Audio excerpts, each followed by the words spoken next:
All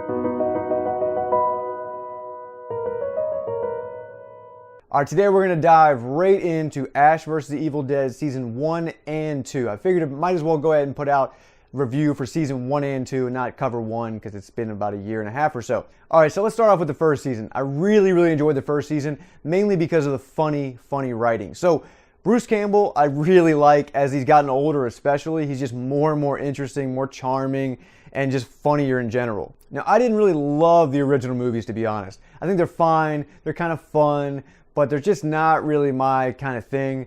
They're not really scary. They're not really that funny either. To me, they could have used a lot better writing. They were more just kind of goofy, and that's just not really my thing. But I thought they were fine.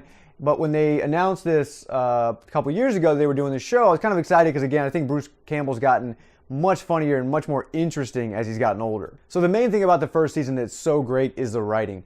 Everybody in the cast is pretty good. Everyone's kind of fun. The action's kind of crazy, over the top, all that stuff like that. But the writing is really clever in the first season. There's a couple scenes in a few of the episodes where I was actually laughing out loud, almost like I was watching a great comedy show. And that's just due to the really excellent writing. Now, most of the laughter you get in this kind of show, it's really more like light chuckles throughout the show. You don't get a lot of like big laughs, but again, the first season had a few.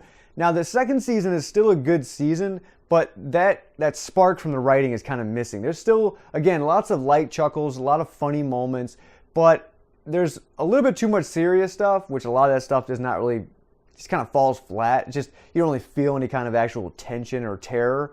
So a lot of that lighter stuff that's there, it's kind of a little bit more of the crude, simple jokes, not as many of those really well-crafted stories and well-crafted jokes. Overall, I really did still enjoy the second season, but there are a few episodes that were kind of hard to get through. They're very dull, monotonous, and again, a lot of the jokes and a lot of the terror kind of fall flat, and you kind of leave yourself kind of waiting for the episode to be over, and that's not really a great thing to do for a show. Overall, I definitely do enjoy the series, but there are moments where I kind of contemplate maybe I should stop watching. It's kind of losing me here or there, and then we'll have an episode, maybe 1 or 2 episodes later, that's really funny, it's a lot of fun, and you kind of decide, okay, it is worth sticking with it. Now, the storyline overall is basically that the book gets out, right? So the book gets out, it starts causing terror. Bruce Campbell's there to kind of save the day because it kind of comes after him anyway. He gets together with a few young friends of his and they go out to save the world, right? And so it's pretty straightforward. It's nothing exciting as far as story goes, but it is pretty fun and it keeps it interesting and you kind of want to see what's going to happen next. Overall, the cast is pretty good, but it's really not great. There's some acting here or there in some of the smaller parts that feels pretty B or C movie-ish. Some kind of pretty weak acting there. The directing, the style of it is all pretty good, but again, nothing really amazing. The show really needs to have that excellent, funny writing, in my opinion, to keep me interested and keep me entertained. So overall, I will give the first season of this show a 4 out of 5.